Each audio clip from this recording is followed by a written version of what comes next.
really an honor to welcome you to this dialogue that's looking at the progress that we have made, the challenges that still persist, and also the emerging evidence on sexual reproductive health and rights in Uganda. The year 2025 has really been challenging for human rights, for sexual reproductive health and rights. We are witnessing intensified attacks and principles or issues that we previously thought were settled are now being questioned, being challenged, and also bastardized. Things such as diversity, equity, and inclusion. Some of those we thought were issues that were already gone. Strengthening that SRH research capacity and research in this country will be quite very key. They need to also sustain engagement with stakeholders. The stakeholders are multiple.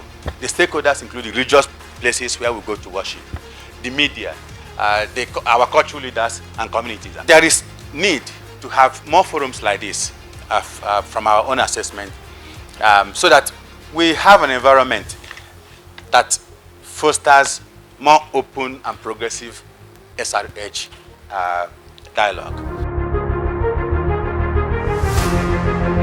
We must revert back to our cultures, we must revert back to our religions. And that is where we are having the biggest challenges. And so we have this move to move the country away from human rights, to move it into religion, where we are trying to force women back into their places. And we are seeing this in the laws that are coming up.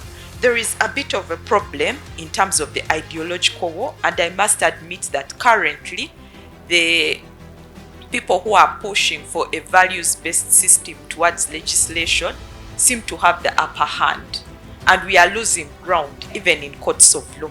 When we want to transform social norms, where do we want to invest in? We want to invest in within field and cultural leaders. We want to invest in entertainment media. We have to bring those who have contrary opinion and listen to them. So how do we start telling these stories and telling them in a way that allows people not to flex and fight us, but to invite them into the space of intervention to keep our populations healthy? If we can democratize IVF into our government facilities and ensure that we have expertise within our government facilities, what does that do?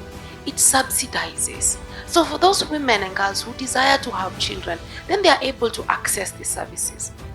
In many workplaces, it's not safe for women, also for some men who get harassed or who face violence. We know that Uganda has signed the ILO 190, which is about harassment in workplaces. I think that's something we need to push the government to actually ensure is implemented.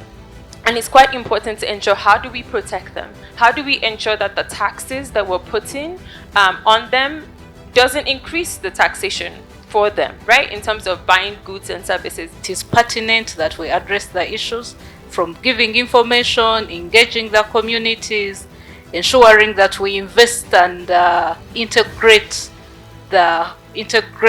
these issues into our policies and programs, so that the men and women who are experiencing these problems or these issues can have peace. It is important to continue to do the research work. It's important to keep the information out there, because also the other thing is that it's not the government only that consumes the information that we put out. The communities that we work with, in as far as they're able to read and understand the studies that we are doing, the work that we are doing, are finding that information useful, whether it's for resource mobilization, to target their own efforts. Because for a community like the LGBT community, for example, a lot of services, SRHR services specifically,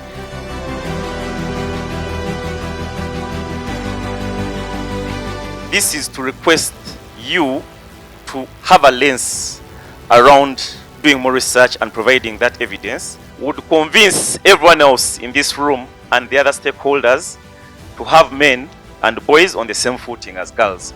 So as ICW, we remain very committed to equitable and inclusive research that are guided by the principles of non-extractive research and a deep commitment to community engagement that ensures that the work that we do is grounded in the lived realities of those that we serve.